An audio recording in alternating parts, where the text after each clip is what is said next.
ஹalleluya ஹalleluya ஹalleluya. எல்லாம் சந்தோஷமா இருக்கீங்களா?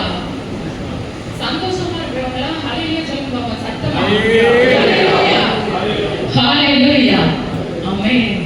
எல்லாம் சந்தோஷமா இருக்கீங்கன்னு உங்க முகத்திலே தெரியுது. இன்னைக்கு ஞாயிற்றுக்கிழமை நம்ம எல்லாருமே சந்தோஷமா இருக்கிற ஒரு நாள், ஆலயத்துக்கு வந்து ஜெபிக்கிற ஒரு நாள். ஆண்டவர் இந்த நாள்ல என்ன இந்த இடத்துக்கு கொண்டு வந்தது ஆண்டவருடைய பெரிய கிருபை. இப்பதான் நாங்க வந்து சேர்ந்தோம். 4 மணிக்கு வர வேண்டியவங்க ஒரு தடை, பயங்கரமான தடையில மத்தியில தடைகளை தகர்த்தெறிகிற தேவன் நீங்கள் முன்பாக வந்தாரு, இந்த இடத்துக்கு கொண்டு வந்திருக்கிறாரு. ஏன்னா அப்படிப்பட்ட வசனத்தை தான் ஆண்டவர் உங்க மத்தியில பேசுறதுக்கு எனக்கு தந்திருந்தாரு. அதே சூழ்நிலையை நான் இந்த நேரத்துல அனுபவிச்சு வந்தேன். ஏன்னா என் வாழ்க்கையில அதை அனுபவிச்சாலும் நான் உங்கள்கிட்ட பேச முடியும். அதனால ஆண்டவர் அந்த பாதையில என்னை கொண்டு வந்தாரு. ஹalleluya ஹalleluya. இந்த காலம் நமக்கு என்ன காலம்? என்ன காலம்? கடைசி காலம், எழுப்புதல் காலம், கிருபையின் காலம், இன்னும் வெயில் காலம், எத்தனையோ காலங்கள் இருக்கு, அப்படிதானே? ஆனா நான் இந்த நாள்ல உங்க மத்தியில ஒரு காலத்தை குறிச்சு பேசுறதுக்காக ஆண்டவர் என்னை இந்த இடத்துக்கு கொண்டு வந்திருக்கிறாரு. சங்கீதம் 50:15 வசனத்தை யாராவது வாசிக்கலாமா? சங்கீதம் 50.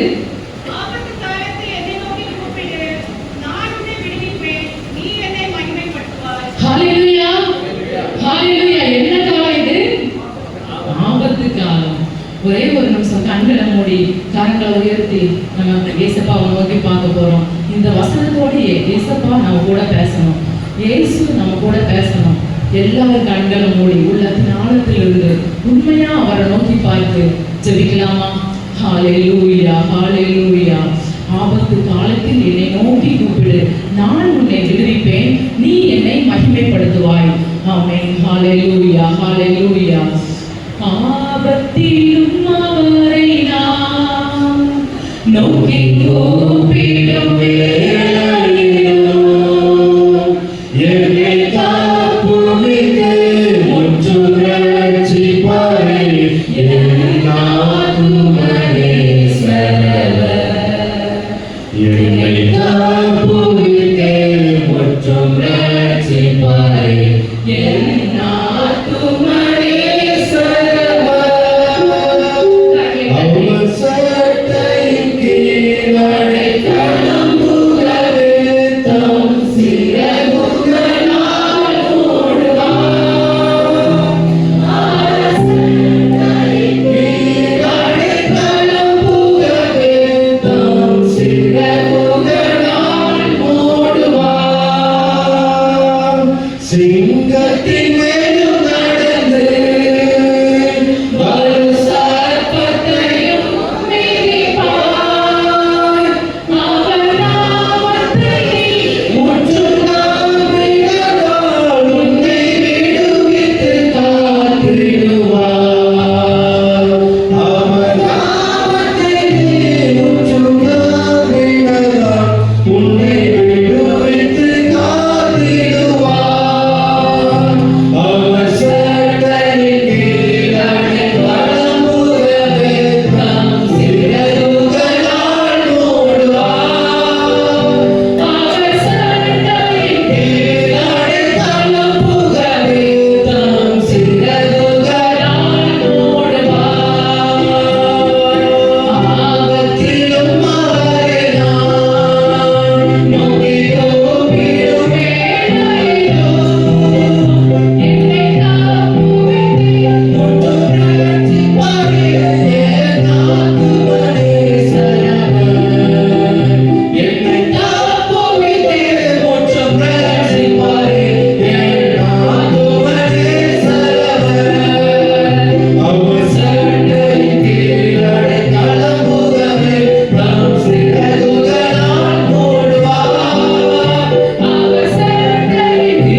நம்ம இந்த நாள்ல நம்ம வாழ்க்கையில கடந்து வந்த பாதை ஆபத்து காலமா இருந்திருக்கலாம், அல்லது கடந்து போகிற இந்த பாதை நமக்கு ஆபத்து காலமா இருக்கலாம். ஒருவேளை ஆபத்து காலமா இருக்கலாம். நம்ம நல்லாதான் இருக்கிறோம், நாங்க சந்தோஷமா இருக்கிறோம், எங்களுக்கு எல்லா தேவையும் இருக்குது அப்படின்னு நம்ம நினைப்போம். ஆனா ஏதோ ஒரு சூழ்நிலையில, ஒரு ஆபத்தான சூழ்நிலையில நம்ம சிக்கி தவித்து கொண்டிருக்கலாம். ஆபத்து காலமா இருக்கலாம். நம்ம வாழ்க்கையில கடந்து போற பாதை ஆபத்து காலமா இருக்கலாம். பாருங்க, ஆபத்து காலத்தில் என்னை நோக்கி கூப்பிடு. முதலாவது பாயிண்ட், என்னை நோக்கி கூப்பிடு. ஆபத்து காலம் வந்த உடனே நிறைய பேர் என்ன பண்றோம்? உறவினரை நம்பி பார்க்கிறோம், பக்கத்து வீட்டுல போய் தேவைக்காக போய் நிற்கிறோம்.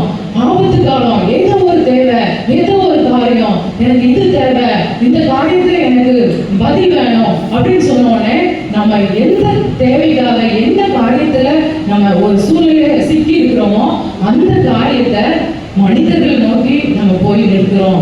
மனிதர்கள் கிட்ட அந்த உதவியை நாடி நிற்கிறோம். ஆனா ஆண்டவர் சொல்றாரு, ஆபத்து காலத்தில் என்னை நோக்கி கூப்பிடு. யாரை நோக்கி கூப்பிடணுமா? கர்த்தரை நோக்கி, இயேசுவை நோக்கி கூப்பிடணும். முதலாவது பாயிண்ட், இயேசுவை நோக்கி கூப்பிடணும். இரண்டாவது பாயிண்ட் என்னது? நான் உன்னை விடுவிப்பேன். அவரை நோக்கி கூப்பிடும் போதுதான் அவர் என்ன பண்ண முடியும்? விடுவிக்க முடியும். பக்கத்து வீட்டுல போய் நம்ம கேட்டுட்டு இருக்கும்போது ஏசப்பா நம்மளை பாப்பாரா? இல்ல. நம்ம அவரை, இயேசுவை நோக்கி, கர்த்தரை நோக்கி நம்ம கூப்பிட்டாதான் அவர் நமக்கு விடுதலை கொடுப்பாரு. அவர் விடுதலை கொடுத்த உடனே நம்ம அப்படியே இருந்துறோம். நிறைய நேரத்துல நம்ம இயேசுவை நோக்கி கூப்பிடுறோம், இயேசுவை நோக்கி முறையிடுறோம், தேவைக்காக அவரை நோக்கி கதறோம். அந்த தேவை சந்திக்கப்பட்ட உடனே என்ன பண்ணிடுறோம்? அமைதியா இருக்கிறோம். நமக்கு தான் தேவை சந்திக்கப்பட்ட அப்படின்னு சொல்லிட்டு அமைதியா இருக்கிறோம். ஆனா கர்த்தரை மகிமைப்படுத்துறத மறந்து போயிடுறோம், அவருக்கு நன்றி சொல்றத மறந்து போயிடுறோம். பாருங்க, இந்த காரியம் மூளையும் நம்ம செய்யும் போதுதான் முழுமையான ஒரு வாழ்க்கையில ஆசீர்வாதத்தை பெற்றுக்கொள்ள முடியும். இத வேதத்துல இருந்து ஒரு சம்பவத்தை நம்ம பார்க்க போறோம். மார்க்கு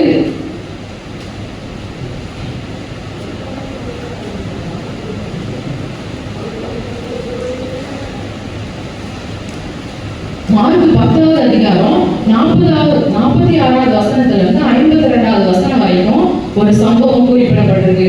எல்லாரும் அறிந்த ஒரு சம்பவம் தான். என்ன சம்பவம்? பர்திமேயு குருடன் யாரை நோக்கி கூப்பிட்டான்? ஏசப்பாவை நோக்கி. அவன் என்ன பண்றான்? அவன்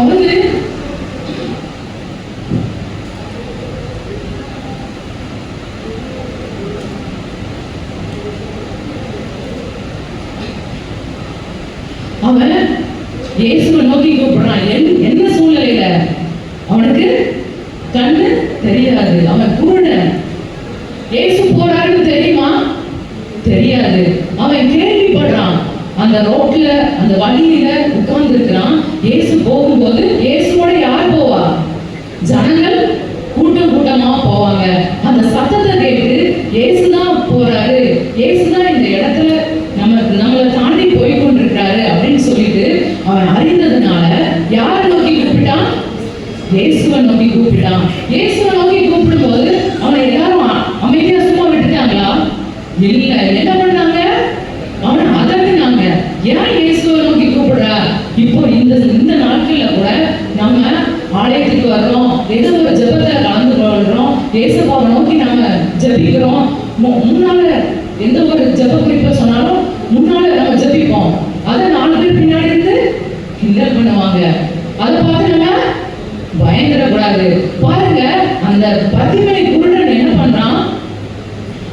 கதறான், இயேசுவே எனக்கு இறங்கும், தாவீதின் குமாரனே எனக்கு இறங்கும் அப்படின்னு சொல்லிட்டு கதறான்.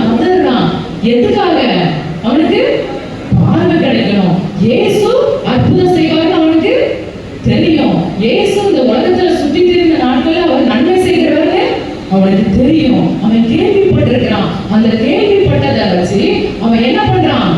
சத்தமா கூப்பிடுறான். முன்னிலும் மற்றவங்க அதட்டும் போது அவன் பயப்படல, முன்னிலும் அதிகமாக சத்தமிட்டான். பாருங்க, நம்மளும் ஜபிக்கிறதுக்கு எந்திரிச்சு நிற்போம். சில நேரத்துல மற்றவங்க தட்டி விட்டுருவாங்க, இந்த ஆலயத்துக்கு ஏன் போனோம், நம்ம ஜெபிக்கிறதா யாருக்குமே பிடிக்கிறது இல்லையே அப்படின்னு சொல்லிட்டு நம்ம வீடுகளிலேயே உட்கார்ந்துக்கிறோம். பாருங்க, அவன் அப்படி உட்காரல, முன்னிலும் அதிகமா சத்தம் போட்டான். முன்னிலும் அதிகமா சத்தம் போட்டத யாருக்கு கேட்டது? ஏசப்பாவுக்கு கேட்டது. ஏசப்பா என்ன சொன்னாரு? அவனை கூட்டிட்டு வந்து வர சொன்னாரு. அவன் கூப்பிட்டான், இயேசுவை நோக்கி முதலாவது கூப்பிட்டான். இயேசு அவனை வர சொல்றாரு.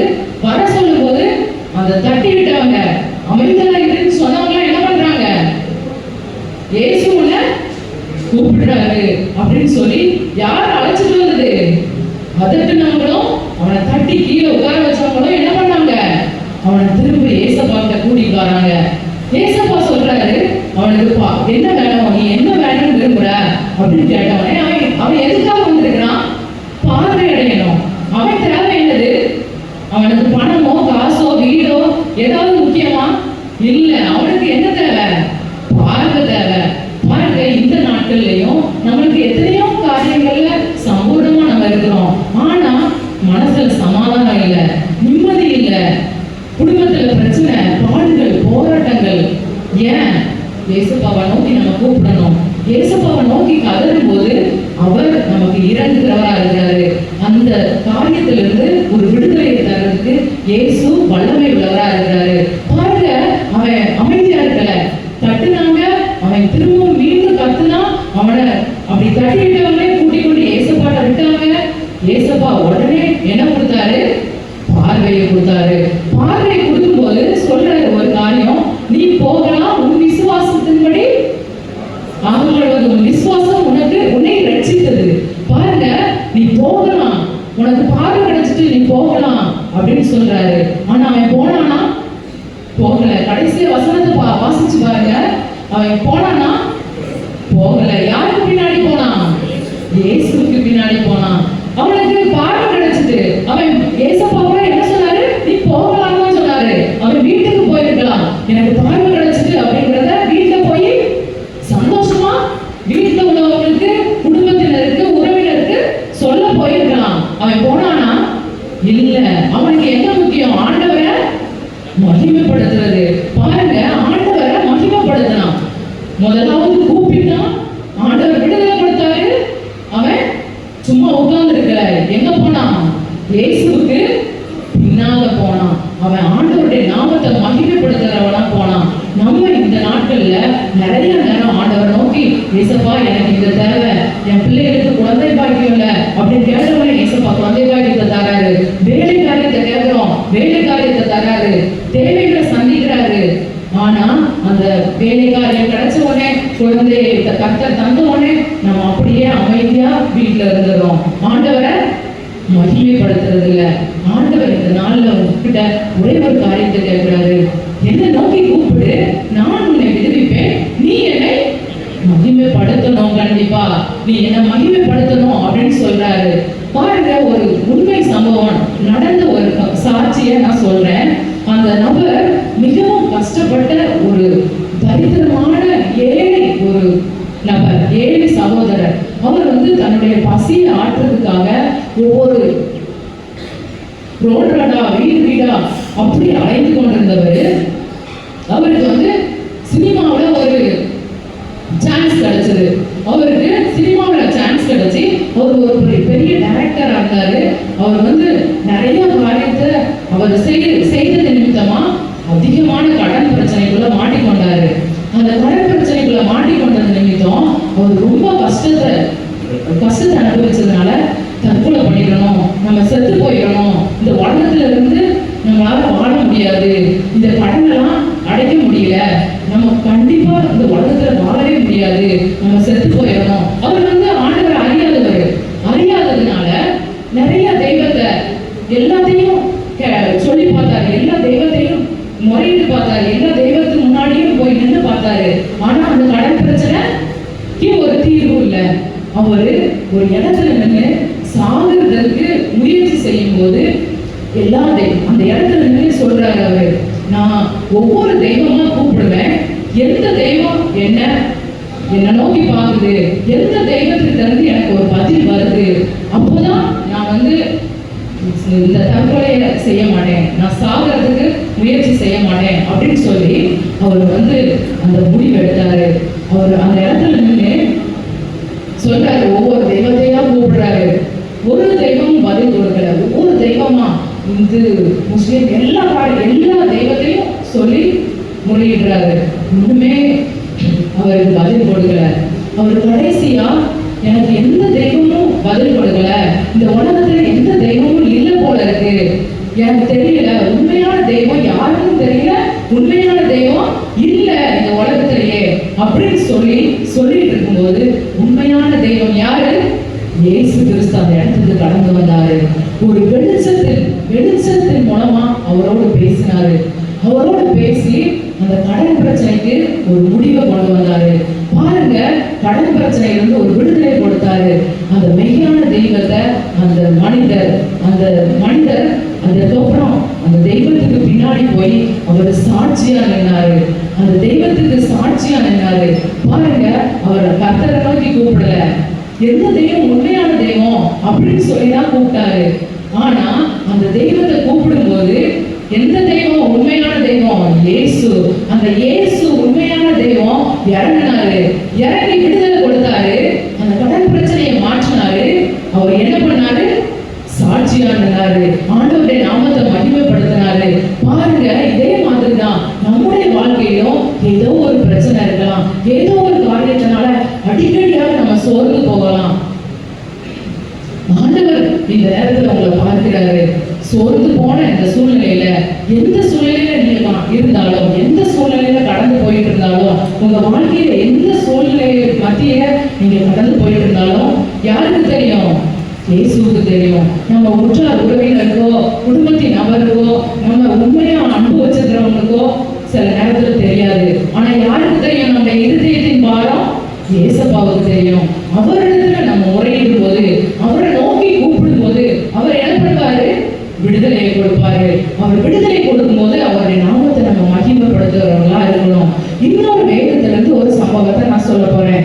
பாருங்க, லூக்கா 17வது அதிகாரம் 11வது வசனத்துல இருந்து 18வது வசனம் வரைக்கும் ஒரு சம்பவம் குறிப்பிடப்பட்டிருக்கு. பாருங்க, அதுல ஒரு 10 குஷ்டரோகி இருந்தாங்க.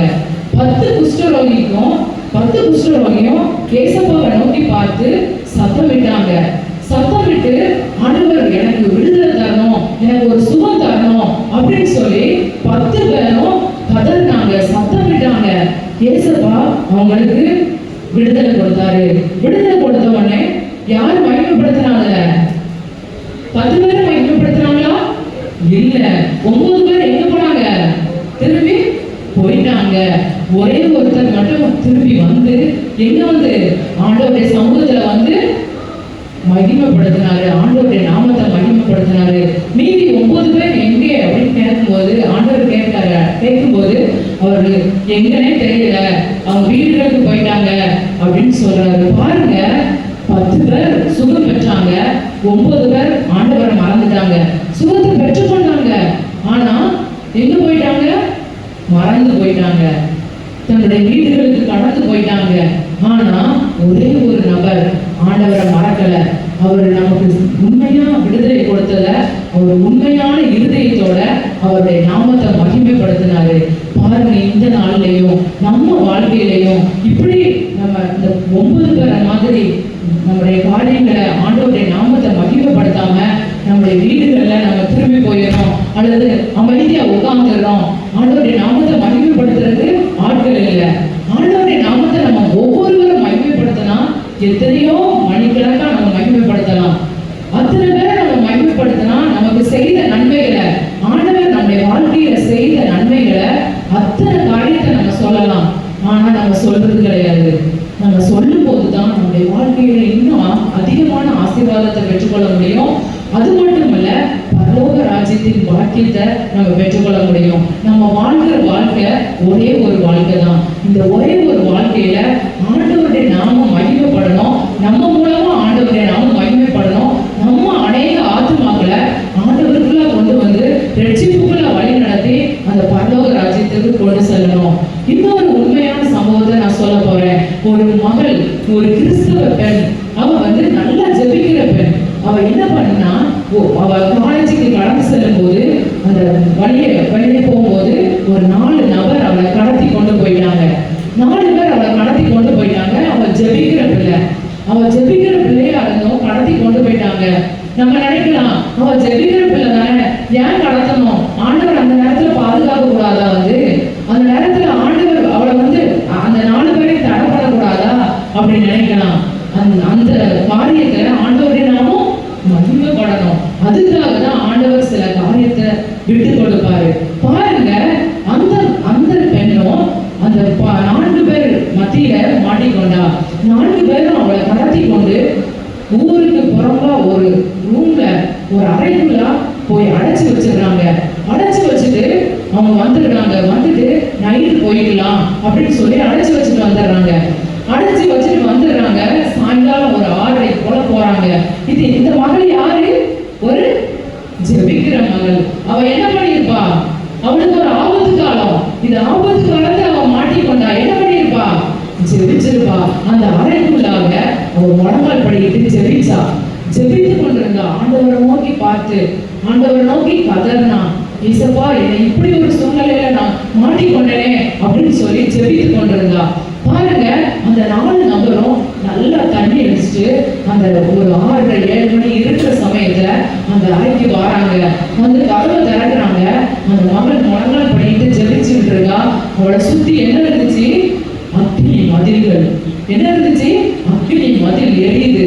இவங்களுக்கு பயம் உண்டாயிட்டு, நம்ம கொண்டு வந்து இந்த பிள்ளைய மட்டும்தான் வச்சுட்டு போனோம், அது கெட்டி வச்சுட்டு அந்த இடத்த விட்டு நவளக்கூடாதுன்னு அந்த இடத்துல வச்சுட்டு போனோமே, எப்படி இந்த இடத்த சுற்றிலும் தீ எரியுது அப்படின்னு சொல்லி அவங்க பயந்துட்டாங்க. பயந்து அதுல ஒரு நபர், அவங்க 3 பேருக்கு தெரியாம பக்கத்துல இருக்கிற போலீஸ் ஸ்டேஷன்ல போய் சொல்லி, பாருங்க இங்க ஒரு விபத்து, இங்க எங்களை காப்பாத்துங்க அப்படின்னு சொல்லி ஒரு நபர் போலீஸ கூட்டிட்டு வந்தாரு. போலீஸ கூட்டிட்டு வந்து கதவை உள்ள வரும்போது அந்த மகளை சுற்றிலும் என்ன இருந்துச்சு? தீ இருந்துச்சு. யாருக்கு? அந்த 4 குடிகாரர்கள் மட்டும்தான் கண்ணால தீய பார்த்தாங்க. அந்த போலீஸ்காரங்களுக்கு தீ எரிகிறது தெரியல. அந்த மகள் கட்டி போட்டிருக்கிற அந்த இடத்த மட்டும்தான் பார்த்தாங்க. எங்கேயா தீ எரியுது அப்படின்னு கேட்கும்போது அந்த 4 பேரும் இதுதான் தீ எரியுதுனாங்க, அந்த பிள்ளையை சுற்றிலும் தீ எரியுதுனாங்க அப்படின்னு சொல்றாங்க. ஆனா தீ எரியல. யாருடைய தீ அது? யார் பண்ணது அந்த காரியத்தை? இயேசு பண்ணாரு. அவள் எப்படிப்பட்ட பிள்ளை? ஜெபிக்கிற பிள்ளை. அவள் ஜெபிக்கிற பிள்ளை. அவள் ஆண்டவருடைய பிள்ளை. அவள் கர்த்தருடைய பிள்ளையா இருந்ததுனால அவள் ஆண்டவர் நோக்கி கூப்பிட்டா. ஆண்டவர் என்ன பண்ணாரு? விடுதலை கொடுத்தாரு. ஆண்டவர் விடுதலை கொடுத்தாரு. பாருங்க, அந்த இடத்த விட்டு போலீஸ்காரங்க அந்த பிள்ளையை சேஃபா கொண்டு வந்து எங்க விட்டாங்க? வெளியே கொண்டு விட்டாங்க. ஆண்டவருடைய நாமத்தை அவ மகிமைப்படுத்தினான். பாத்தீங்களா? ஆண்டவரை நோக்கி கூப்பிடும் போது, கர்த்தரை நோக்கி கூப்பிடும் போது அவர் நம்மை விடுவிப்பார். எப்படிப்பட்ட போராட்டமா இருக்கலாம். நம்ம இந்த நாட்கள்ல சில பேர் பாவத்தின் பிடியில சிக்கி தவிக்கலாம். பாவ போராட்டத்துக்குள்ள இருக்கலாம். பாவம் நம்ம ஆட்கொண்டு இருக்கலாம். வெளியே பார்க்கறதுக்கு நம்ம பாவம் செய்யறதுலாம் தெரியாது. பக்கத்துல இருக்கிற கணவனுக்கோ மனைவிக்கோ பிள்ளைகளுக்கோ உற்றார் உறவினர்களுக்கோ தெரியாது. ஆனா யாருக்கு தெரியும்? இயேசுவுக்கு தெரியும். அவர் பார்த்து கொண்டே இருக்கிறாரு. அதுவும் ஒரு ஆபத்து காலம் தான். ஆபத்து தான். அதுவும் ஒரு ஆபத்து. பாவம் ஒரு ஆபத்து. பாவத்துல நம்ம சிக்கி தவித்துக் கொண்டிருக்கிறோமா? நம்ம கர்த்தரை நோக்கி கூப்பிடணும். ஆண்டவரை நோக்கி கூப்பிடணும். இயேசுப்பா, எனக்கு இதுல இருந்து ஒரு விடுதலையை தாங்க. எனக்கு ஒரு விடுதலையை தாங்க. நான் உங்க பிள்ளையா மாறணும். எனக்கு இதுல இருந்து விடுதலை பண்ண முடியல. இதுல இருந்து என்னால வெளியே வர முடியல. என் வாழ்க்கையில இது ஒரு பாவம், சிக்கி தவித்துக் கொண்டு இருக்கிறேன். அது ரகசிய பாவமா இருக்கலாம், விபச்சார பாவமா இருக்கலாம், ஏதோ ஒரு பாவம். மற்றவங்க மேல கசப்பு வெறுப்பு கொள்றதே பாவம் தான். நம்முடைய குடும்பத்தினர் மேல கசப்பு வெறுப்பு வைத்திருக்கிறோமா? அதுவே பாவம் தான். பாருங்க, ஏதோ ஒரு காரியத்துல நம்ம மற்றவங்ககிட்ட பொய் சொல்லிட்டு இருக்கோமா? பொய் வாழ்க்கை, நம்முடைய வாழ்க்கையில பொய்யான வாழ்க்கை இருக்கிறதா? அது ஒரு பாவம் தான். பாருங்க, பொய் ஏதோ ஒரு காரியத்துல ஏதோ ஒரு பாவ செயல் நம்முடைய வாழ்க்கையில இருக்கிறதா? அந்த பாவத்திலிருந்து விடுதலை பெறணும். யாரை நோக்கி கூப்பிடணும்? இயேசுவை நோக்கி கூப்பிடணும். என்னை நோக்கி கூப்பிடு, நான் உன்னை விடுவிப்பேன்னு சொல்றாரு. பாருங்க, பாவத்திலிருந்து விடுதலை தருகிற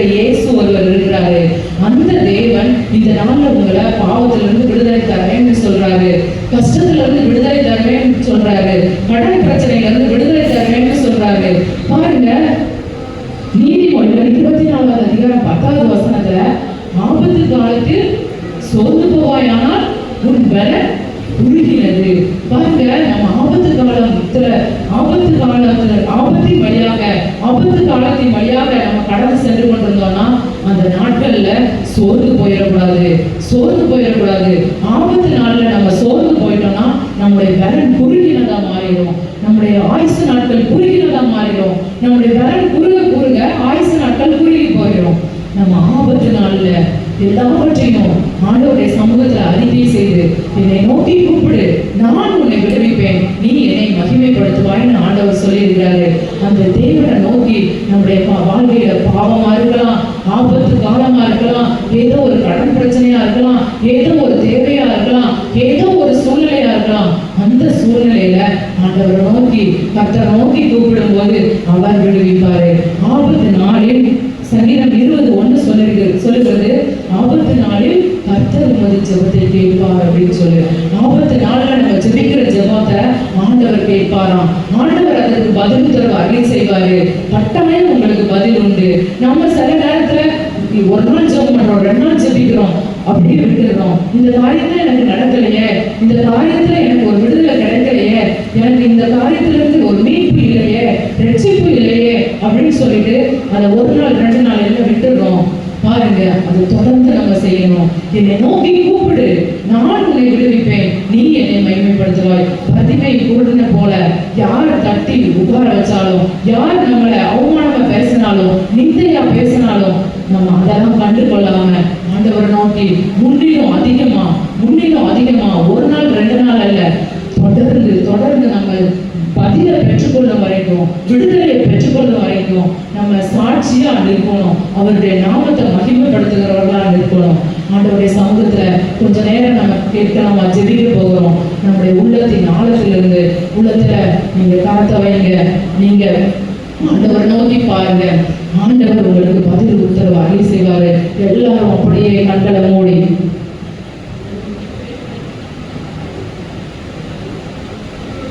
ஆண்டவரை நோக்கி பார்த்து, ஏசப்பா உங்களை நோக்கி நான் கூப்பிடுறேன், ஆண்டவரே உங்களை நோக்கி நான் கூப்பிடுறேன் ஏசப்பா. ஆபத்து காலத்தில் என்னை நோக்கி கூப்பிடுன்னு சொன்னீங்களே, ஆபத்து நேரத்துல என்னை நோக்கி கூப்பிடுன்னு சொன்னீங்களே, நான் இந்த பாவத்துல சிக்கி தவித்துக் கொண்டிருக்கிறேன், பாவங்கிற ஆபத்துல சிக்கி தவித்துக் கொண்டிருக்கிறேன், இந்த பிரச்சனைங்கிற ஆபத்துல சிக்கி தவித்துக் கொண்டிருக்கிறேன், இந்த போராட்டங்கிற ஆபத்துல சிக்கி தவித்துக் கொண்டிருக்கிறேன். இந்த ஆபத்துல இருந்து எனக்கு ஒரு விடுதலையை தருவீங்களான்னு சொல்லி கெஞ்சுறீங்களா? ஆண்டவரை நோக்கி கூப்பிடுறீங்களா? ஏசப்பா என்னை நோக்கி கூப்பிடு, நான் உன்னை விடுவிப்பேன்னு சொல்லியிருக்கிறாரே, அந்த தேவனை நோக்கி, ஏசப்பாவை நோக்கி நம்ம இப்போ கதற போறோம். ஏசப்பா என்னை நோக்கி நீங்க கூப்பிடுன்னு சொன்னீங்களே, நான் உங்களை நோக்கி கூப்பிட வந்திருக்கிறேன். வாயை திறந்து சொல்லுங்க. அமைதியா இருக்கிற காலம் அல்ல, இது கடைசி காலம், இது கடைசி காலம். இந்த காலத்துல இந்த நிர்விசாரமா நம்ம இருந்துட்டோம்னா, இந்த நாட்களை விட்டுட்டோம்னா ஆண்டவர் நம்மளை மறுதளிச்சுருவாரு. நம்மளும் அமைதியா இருக்கும்போது ஆண்டவரும் நம்மளை குறித்து எதுவும் பேச முடியாது, அமைதியா இருப்பாரு. பாருங்க, நீங்க ஒரே ஒரு நிமிஷம் உங்களையே ஆராய்ந்து பார்த்து உங்க வாழ்க்கையில என்ன குறைவு இருக்கு, என்ன காரியத்துல நீங்க ஆபத்துல சிக்கி தவித்துக் கொண்டிருக்கிறீங்க. ஆபத்துனா நம்ம நினைக்கிறோம் பெரிய போராட்டம், பெரிய பிரச்சனை, அதிகமான காரியங்கள்ல நம்ம சிக்கி தவிக்கிறது தான் ஆபத்துன்னு நினைக்கிறோம். சின்ன சின்ன காரியத்திலேயே மாட்டிக்கொள்றது, சின்ன சின்ன தவறுகளையே மாட்டிக்கொள்றது ஆபத்தான சூழ்நிலை தான். நம்ம ஆபத்து காலத்துல சிக்கி கொண்டிருக்கிறோமா? இந்த நேரத்துல நீங்க யோசிச்சு பாருங்க, நான் இந்த ஆபத்துல சிக்கி கொண்டிருக்கிறேன், ஆண்டவரே என்ன விடுதலை செய்யுங்க. பக்கத்துல இருக்கிறவங்களை யாரையும் நீங்க பார்க்க வேண்டாம். அந்த பத்திமை குருடன் கத்துனான், பக்கத்துல இருக்கிறவங்க அதட்டுனாங்க, அவன் அதட்டுறதுக்கெல்லாம் அவன் பயப்படல, அந்த மற்றவங்க மனிதர்கள் சொல்றதுக்கெல்லாம் அவன் பயப்படல. முன்னிலும் அதிகமா சத்தமிட்டான். பாருங்க, நம்ம மற்றவங்களுக்கு பயந்து வாழ்ந்து ஒரு பிரயோஜனம் இல்லைங்க. ஆண்டவருக்கு பயந்து, கர்த்தருக்கு பயந்து அவருடைய வழியில நம்ம நடக்கும்போது கர்த்தர் நமக்கு விடுதலை கொடுப்பாரு. குமாரன் விடுதலை ஆக்கினால் மெய்யாகவே விடுதலை ஆவீர்கள் என்று வேத வசனத்துல சொல்லப்பட்டிருக்கு. ஒரே ஒரு நிமிஷம் உள்ளத்தின் ஆழத்திலிருந்து, ஏசப்பா என் இதயத்துல இந்த காரியத்துல நான் ஆபத்துல சிக்கி கொண்டிருக்கிறேன், எனக்கு இதுல ஒரு விடுதலை தந்திருக்கு ஏசப்பா சொல்றீங்களா? வாயை திறந்து சொல்லுங்க. உன் வாயை விரிவாய்த்திர, அதை நன்மையால் நிரப்புவேன் என்று சொன்னாரே, அந்த தேவாதி தேவனை நோக்கி பார்த்து ஆமென், ஹalleluya, ஹalleluya, ஹalleluya. ஏசப்பா உங்களை நோக்கி நாங்க கூப்பிடுறோம் ஆண்டவரே, உங்களை நோக்கி நாங்க கூப்பிடுறோம்னு சொல்லுங்க, உங்களை நோக்கி நாங்க கூப்பிடுறோம்னு சொல்லுங்க. ஆமென். ஹல்லேலூயா, ஹல்லேலூயா. ஏசப்பா எங்களை அர்ப்பணிக்கிறோம், உங்க பரிசுத்த பலிபீடத்தை ஒப்புக்கொடுக்கிறோம்னு சொல்லுங்க.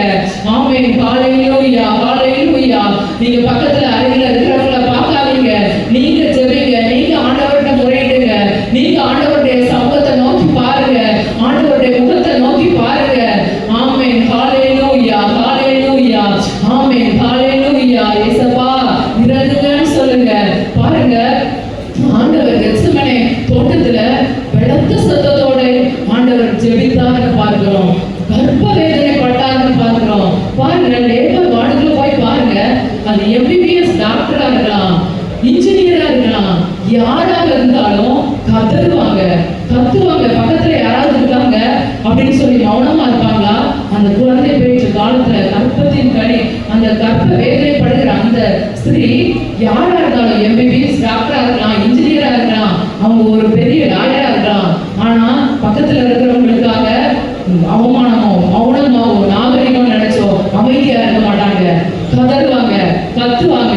பாருங்க, அதே போலதான் கெத்செமனே தோட்டத்துல ஆண்டவர் கர்ப்ப வேதனைப்பட்டார், பலத்த சத்தத்தோட ஜெபித்தார்னு பார்க்கிறோம். நம்ம எத்தனை பேர் இந்த நாள்ல ஆண்டவரை நோக்கி பலத்த சத்தத்தோட ஏசப்பா என் பாவத்தை மன்னிங்க, என் காரியத்திலிருந்து விடுதலை தாங்க, என் போராட்டத்திலிருந்து பிரச்சனைகளிலிருந்து விடுதலை தாங்க அப்படி சொல்றவங்க கரங்களை உயர்த்தி, வலது கரத்தை வானத்துக்கு நேராக உயர்த்தி, ஏசப்பா எனக்கு ஒரு விடுதலை தாங்க ஆண்டவரே, எனக்கு நான் இந்த ஆபத்து நாள்ல அப்பா போய்கொண்டிருக்கிறேன், என் வாழ்க்கையில இந்த ஒரு ஆபத்துக்கான இருக்குது ஏசப்பா, இந்த பிரச்சனை இருக்குது ஏசப்பா, இந்த போராட்டம் இருக்குது ஏசப்பா, எனக்கு இந்த போராட்டத்திலிருந்து ஒரு விடுதலையை தருவீங்களா? யாருமே தர முடியாத விடுதலையை இயேசு மட்டும்தாங்க தர முடியும். மனிதர்கள் தர முடியாது, கணவன் தர முடியாது, மனைவி தர முடியாது, பிள்ளைகள் தர முடியாது, பெற்றோர் தர முடியாது. யார் தர முடியும்? இயேசு ஒருவர் மாத்திரம் தான் தர முடியும். ஆமென். ஹல்லேலூயா, ஹல்லேலூயா, ஹல்லேலூயா. கரங்களை உயர்த்தி ஏசப்பாட்ட கேட்போமா? ஏசப்பா எனக்கு ஒரு விடுதலையை தாங்கப்பா, எனக்கு ஒரு விடுதலையை தாங்க ஏசப்பா, இந்த நாள்ல இந்த காரியத்திலிருந்து எனக்கு ஒரு விடுதலையை தந்துருங்க ஏசப்பா. சொல்லுங்க, வாயை திறந்து சொல்லுங்க, வாயை திறந்து சொல்லுங்க, அறிக்கையிடுங்க, அறிக்கையிடுங்க. ஆண்டவர் உங்களுக்கு ஒரு விடுதலையை தர போகிறாரு. பரிசுத்த ஆவியானவர் எங்க உண்டோ அங்க விடுதலை உண்டு. இந்த நேரத்துல பரிசுத்த ஆவியானவர் இறங்கி வந்திருக்கிறாரு, அவருடைய பிரசன்னம் இறங்கி வந்திருக்கிறது. ஆமென். ஹல்லேலூயா, ஹல்லேலூயா. யாரெல்லாம் வாயை திறந்து கேட்கிறீங்களோ அவர்கள் மேல ஆண்டவர் இறங்குகிறாரு. ஹல்லேலூயா. ரீபா பாபா ஷபா பாபா பாபா ரீபாலா ரகா பாபா பாபா துபா பாபா பாபா ஷகரந்தரந்தலபா ரீபாலா ரகா பாபா பாபா பாபா. குமாரன் விடுதலையாக்கினால் மெய்யாகவே விடுதலையாவீர்கள். பரிசுத்த ஆவியானவர் எங்கு உண்டோ அங்கு விடுதலை உண்டு. ஆமென். சத்தியத்தை அறிவீர்கள், சத்தியம் உங்களை விடுதலையாக்கும். ஆமென். ஹல்லேலூயா, ஹல்லேலூயா. ஒவ்வொருவரும் ஆமென் விடுதலை பெற்றுக்கொள்ளுங்க, விடுதலை பெற்றுக்கொள்ளுங்க, விடுதலை பெற்றுக்கொள்ளுங்க. பெற்றுக்கொண்டு வீடுகளுக்கு அப்படியே கடந்து சென்றாதீங்க.